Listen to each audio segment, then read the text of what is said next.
Hello friends, welcome to Sundar's lunch box. ఈరోజు మన recipe ఏంటంటే ఎక్కువ ప్రోటీన్స్ ఉన్న అడై దోశ రెసిపీ అండి. ఈ అడై రెసిపీని తప్పకుండా ట్రై చేయండి, చాలా బాగుంటుంది. ఇక వీడియోని చూసేద్దాము. ముందుగా ఒక గిన్నె తీసుకొని దానిలో పావు కప్పు శనగలు, పావు కప్పు మినప్పప్పు, పావు కప్పు అలసందలు, పావు కప్పు పెసల్ని వేసుకొని 2-3 సార్లు శుభ్రంగా కడిగి వీటిని రాత్రంతా నానబెట్టుకోవాలి. అలాగే కప్పు బియ్యాన్ని కూడా 2-3 సార్లు శుభ్రంగా కడిగి వీటిని కూడా రాత్రంతా నానబెట్టుకోవాలండి. పప్పుల్ని నైట్ అంతా నానబెట్టేశానండి. చూసారు కదా, చాలా బాగా నానాయి. ఇప్పుడు ఈ పప్పులన్నింటినీ గ్రైండ్ చేసుకుందాము.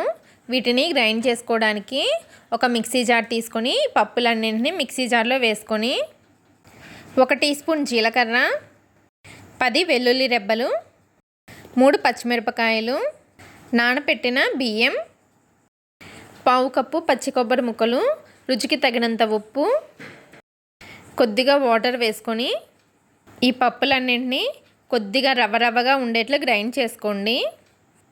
మరీ మెత్తగా గ్రైండ్ చేసుకోవాల్సిన అవసరం లేదండి. కొద్దిగా సన్నని రవ్వగా గ్రైండ్ చేసుకుంటే సరిపోతుంది. చూసారు కదా, పిండి కన్సిస్టెన్సీ అనేది ఇలా ఉండాలి. ఇప్పుడు పొడి కోసమని స్టవ్ పైన ప్యాన్ పెట్టి 2 టేబుల్ స్పూన్ల పచ్చిశనగపప్పు, 2 టేబుల్ స్పూన్ల మినపప్పు వేసుకొని మంచి సువాసన వచ్చే వరకు ఫ్రై చేసుకోవాలి.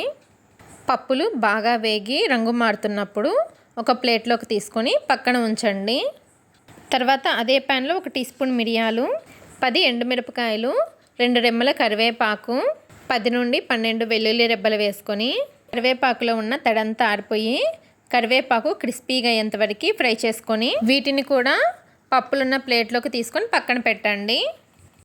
తర్వాత అదే ప్యాన్లో 1 టీ స్పూన్ జీలకర్ర, 1 టేబుల్ స్పూన్ నువ్వులు, రుచికి సరిపడా ఉప్పు వేసుకొని నువ్వులు చిటపటలాడే వరకు ఫ్రై చేసుకోవాలి. నువ్వులు చిటపటలాడుతున్నప్పుడు వీటిని కూడా పప్పుల్లో వేసుకొని చల్లారనివ్వండి. పప్పులన్నీ పూర్తిగా చల్లారిపోయిన తర్వాత మాత్రమే గ్రైండ్ చేసుకోండి. వేడి మీద కనుక పప్పుల్ని గ్రైండ్ చేస్తే కారం ముద్దయిపోతుందండి. అందుకని పప్పులన్నీ బాగా చల్లారిపోయిన తర్వాత మాత్రమే గ్రైండ్ చేసుకోండి. ఇలా గ్రైండ్ చేసిన కారాన్ని ఒక ప్లేట్లోకి తీసుకొని పక్కన పెట్టుకోవాలి. తర్వాత దోశ వేసుకోవడానికి ఒక ప్యాన్ పెట్టి కొద్దిగా ఆయిల్ని స్ప్రెడ్ చేసి 1.5 గరిటెడు పిండి వేసుకొని కొద్దిగా మందంగా స్ప్రెడ్ చేయండి. ఈ దోశని కొద్దిగా మందంగానే వేసుకోండి, పలుచగా వేసుకోవద్దు. అడైని వేసుకున్న తర్వాత అంచులన కొద్దిగా నూనెను వేసుకోండి. అడై ఉడకక ముందే అడై పైన మనం గ్రైండ్ చేసిన కారపొడిని కొద్దిగా చల్లుకోండి. ఇప్పుడైతేనే అడైకి కారం బాగా పడుతుందండి. అడైని మీడియం ఫ్లేమ్ మీద కాల్చుకోండి.